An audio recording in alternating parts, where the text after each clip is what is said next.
మొత్తం మీద ఇప్పుడు కాకకు ఉస్మానియా యూనివర్సిటీ గుర్తుకొచ్చింది. ఉస్మానియా యూనివర్సిటీలో నీళ్ళు లేవంట, ఉస్మానియా యూనివర్సిటీలో కరెంట్ లేదంట, రకరకాలుగా ఆగమాగం అవుతున్నాడు. 10 ఏళ్ళు ఎన్నడూ కూడా గుర్తుకు రాలేదు. బ్యానర్ ఐటమ్ అదే అనుకుంటా. 10 ఏళ్ళల్లో ఎన్నడూ కూడా కాకకు ఉస్మానియా యూనివర్సిటీ గుర్తుకు రాలే, ఉస్మానియా యూనివర్సిటీలో చదువుకునే పిల్లలు గుర్తుకు రాలే, అక్కడ తొంగి చూడలే. తెలంగాణ రాష్ట్రం వచ్చిన తర్వాత ఒక్కసారి కూడా రాలే. ఒక్కసారి మిలియన్ ఇది 100 సంవత్సరాలు శతాబ్ది ఉత్సవాల సందర్భంగా ఒక్కసారి అది గూడ వలగొట్టుకొని అక్కడ నుంచి ప్రత్యేకంగా ఒక రోడ్ వేయించుకొని అందులో నుంచి వచ్చిండు. వచ్చి తెర మీద కూడా అక్కడ వేస్తారు కదా, స్క్రీన్లు వేస్తారు కదా, రాష్ట్రపతికి ఇట్లా వచ్చినప్పుడు ఆ తెర మీద కూడా కాక ఫోటో కనిపించకుండా బొమ్మ కనిపించకుండా వేసిండ్రు. ఎందుకనంటే తీసి ఇసిరేస్తారని.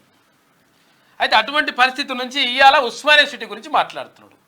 ఆయన ఎవరో చీఫ్ వార్డెన్ అయినా ఆయన ఏం చేసిండంట, ఇక్కడ నీళ్లు లేవు, కరెంట్ లేవు, వెళ్ళిపోవాలని చెప్పేసి ఒకటి ఇచ్చేసిండు. మరి కేసీఆర్ ఆదేశాలతో నెల రోజులు బంద్ అని చెప్పేసి ఇచ్చేసిండు. కేసీఆర్ అలా ఆదేశాలతో ఇచ్చిండా అని చెప్పేసి ప్రచారం జరుగుతూ ఉంది. దీని మీద క్లియర్గా ప్రభుత్వం చెప్తా ఉంది. ఉప ముఖ్యమంత్రి భట్టి విక్రమార్క దీనిపైన స్పందించిండు.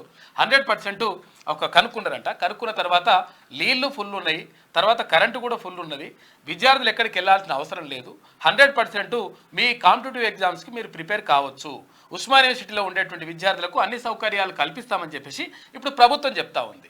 చెప్తా ఉంటే కాకనేమో ఆగమాగం అయిపోయి ఇక ఏదో చేస్తా ఉన్నాడు. అంతా కూడా నడుస్తలేదు, కాక నమ్ముతలేరు.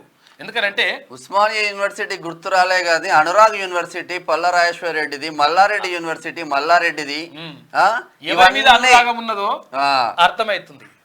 ఇది ఇట్లా ఉంటే ఇక మరోవైపు ఇక్కడ ప్రత్యేకంగా భారతీయ జనతా పార్టీ ఏది ఎస్సీ ఎస్టీ బీసీలకు రిజర్వేషన్లు రద్దు చేస్తారంటూ దేశవ్యాప్తంగా ఒక చర్చ జరుగుతూ ఉంది. అంటే అసలు యాక్చువల్గా దానికి సంబంధించి ముఖ్యమంత్రి రేవంత్ రెడ్డి మాట్లాడడం, తర్వాత అది దేశవ్యాప్తంగా చర్చ జరగడం, దానికి పూర్తి స్థాయిలో కౌంటర్ ఇచ్చుకోలేకపోతుంది భారతీయ జనతా పార్టీ అనేటువంటి ఆరోపణలు కూడా వస్తూ ఉన్నాయి. అయితే ఈ నేపథ్యంలో ఢిల్లీ పోలీసులు అంటే ఢిల్లీలో కంప్లైంట్ చేసిందంట ఎక్కడ రాష్ట్ర కాంగ్రెస్ నేతల పైన.